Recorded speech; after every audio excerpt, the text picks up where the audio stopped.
Ma'am, why are you doing this in a public bathroom? That's the dirtiest place you could be at for this type of thing. Not even bothering to layer that seat with tissue paper. Nasty.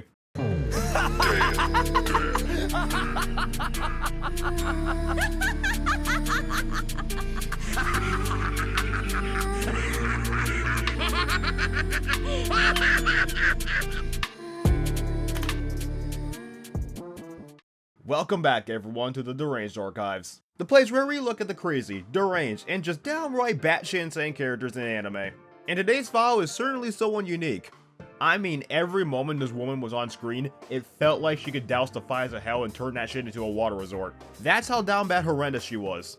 I'm talking about... Your only choice is to take this gun and fire! So do it! Come on! Do it now! Midari Ikashima.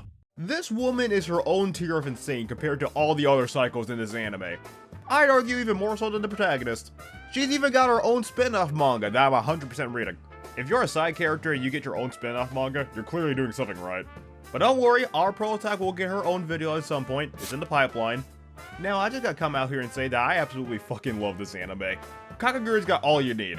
An absolute banger OST. Crazy people making crazy faces. A variety of kinks. Tension-filled moments. Also, other kinds of tension.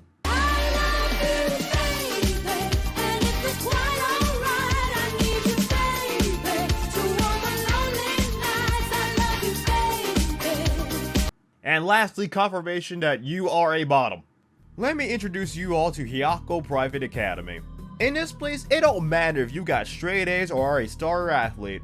The only thing that matters in this place is if your ass can gamble. And when money is on the line, they don't be betting with these baby amounts.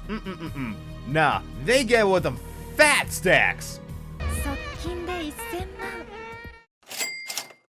Oh lordy.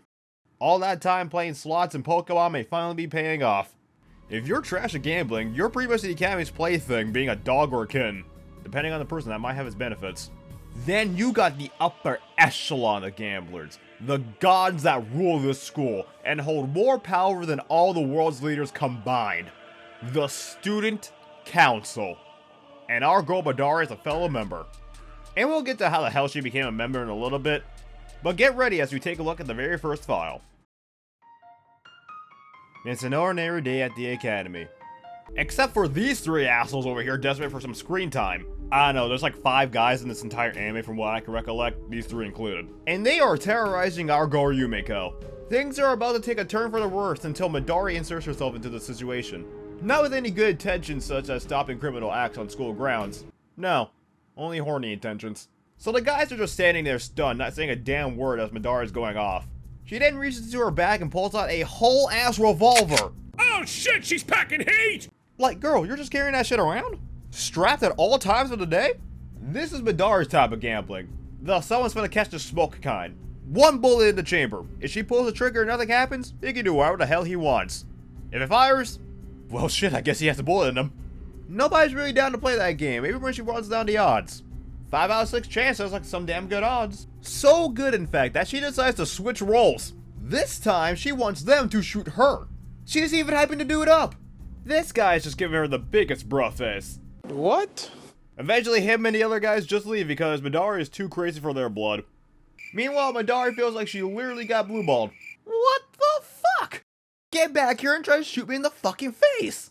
Now, if you thought that was whack, she takes herself to the bathroom stall and beats on the door to lay out some of her frustrations. But you know, like people in their hands, Midari and her gun share a similar relationship. Okay, maybe a bit more advanced than that. So she decides to... There's really no other way for me to describe this except for... satisfying herself by playing solo Russian roulette.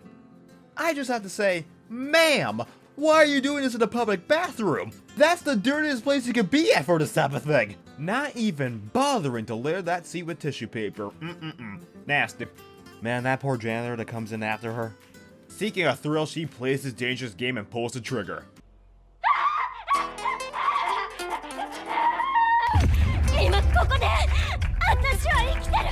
So wait, is it winning if it doesn't fire, or is it winning if it does? No clue. And without even a glimmer of post-nut clarity, she sets her sights on Yumiko, expecting she's the one that will give her the thrill she's looking for. You can see where this is going. And I'm here to tell you, you are absolutely correct, and the second file will assure you. Kakegurui follows the gambling battle of the week formula, and it's finally Midari's time. So word around school begins to spread about Yumiko wanting to have an official match with the big boss. No, I'm sorry. That was the wrong title to call her by. I'm talking about the Queen!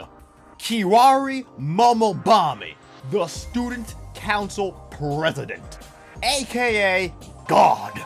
And when that news eventually hits Midari, she panics a little bit, thinking that if Yumiko goes through with that battle, the Prez is going to demolish her, before she even gets a chance to gamble her herself. So with her authority, she goes ahead and arrests her, under the guise that she's just doing her duty as a member of the Beautification Council. They also arrest this dork. And when the sacks are taken off their heads, they find themselves on the set of Saw 1. Midari wants to gamble with Yumiko after hitting her with the "We're to save you" NI speech.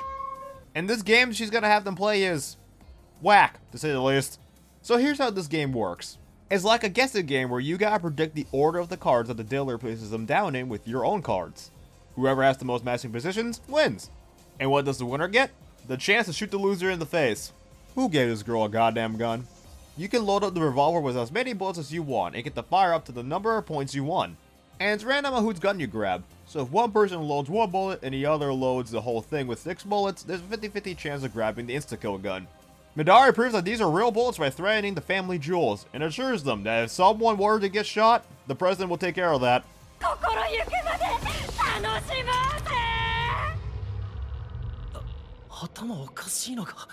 Whatever gave you that impression? My man Ryota makes one grievous mistake though. Being rational. And almost gets shot when Midari thinks he's trying to stop her fun. Then die. What do we do, argue with you? I'm not on the debate team, this isn't mock trial. Luckily for him, Yumiko is down to play a high-risk game such as this, adding the condition of no missing on purpose and that they only go 3 rounds. The game is all ready to start and Midari immediately loads the gun with 6 bullets. Oh god, she's just going for insta-kill right away. We have Yumiko lose the first round and try lying to Midari, saying if she fires, she'll risk it misfiring because of the lipstick she stuffed into it. But that doesn't stop her in the slightest. If anything, that encouraged her even further. But she didn't load the gun with any bullets, so she's living. Yumiko then asked a fantastic question. Bitch, why?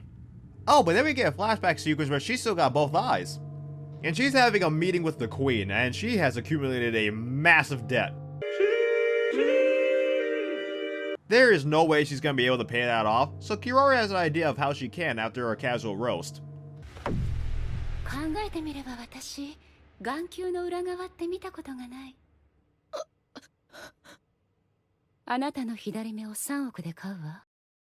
Wow, that is an expensive eyeball. She's gotta have like 20/20 vision for that price. So Kirari is saying they'll perform the surgery tomorrow, but Midari's like, nah, we'll perform that shit right the fuck now. Grabs a really expensive pen and stabs herself in the fucking eye. Christ almighty! After gouging her eye out, Kirari just ends up looking at her nonchalantly saying, yeah, she'd never seen anyone do that before, but it was pretty mid in the end. Midari then comes to a realization that this is what gambling is all about. Pain, and lots of it. She challenges the Prez to a match, paying 300 million yen, aka her other fucking eye. Kirari's thinking, hey, why not have her join the student council? Midari isn't interested. However, the Prez makes a very compelling argument.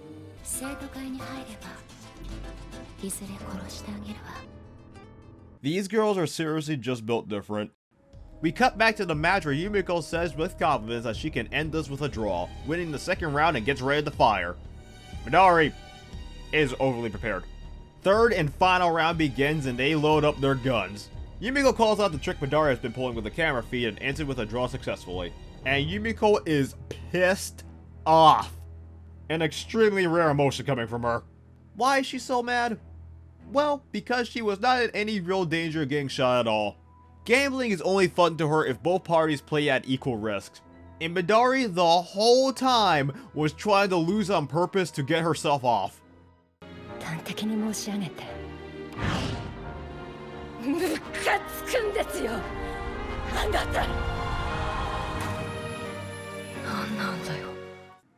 Genesis 7:17. For 40 days the flood kept coming on the earth, and as the waters increased, They lifted the ark high above the earth. What a goddamn trip. I needed more episodes with this girl. And I got that in season 2!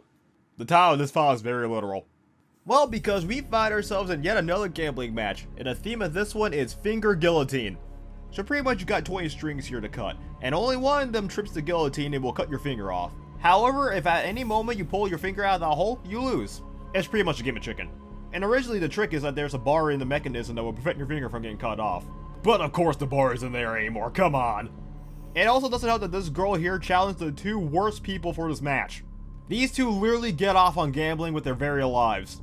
Oh, girl over here is regretting every life decision that led her up to this point. Why'd I have to challenge the 2 craziest motherfuckers in the school?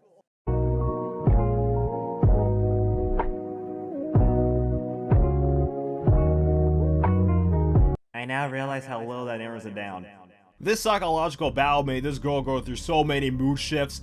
She went from believing she's got this in the bag to crying a river to just saying, fuck it, it's just one finger. These 2 are legitimately mentally torturing this woman by just being themselves, and it's pretty hilarious if you ask me.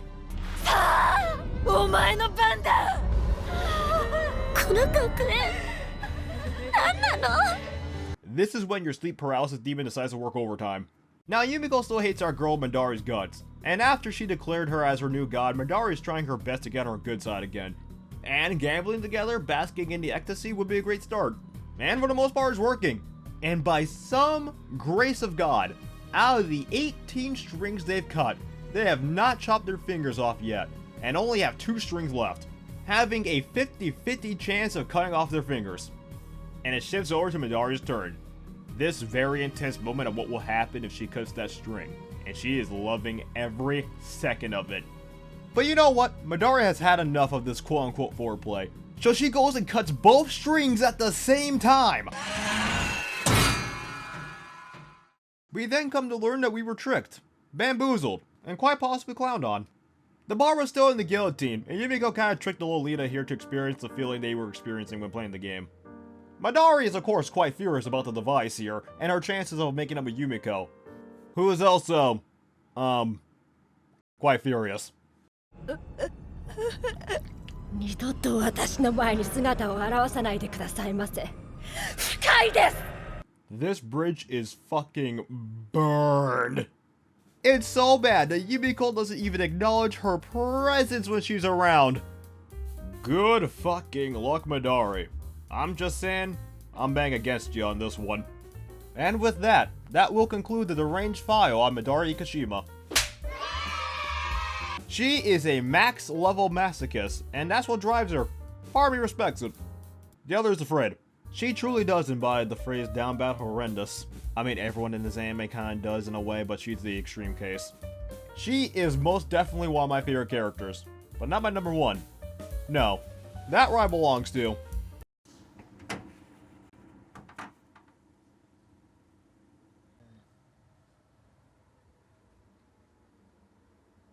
This video took as long as it did because I was waiting for this thing to be delivered for this one skit. Worth it. Please, watch and read Kakegurui. Shit's a great time. And I am so hyped for Kakegurui Twin coming this August. Am I crazy for liking the crazy ones? Shoot, probably. And if you made it this far, like, comment, subscribe. Please help your boy hit 1,000 subscribers. That's the goal. Please and thank you. And comment down below whose file we should read next. We probably have it here. Enjoy the rest of your morning, afternoon, and evening, wherever the heck you may be.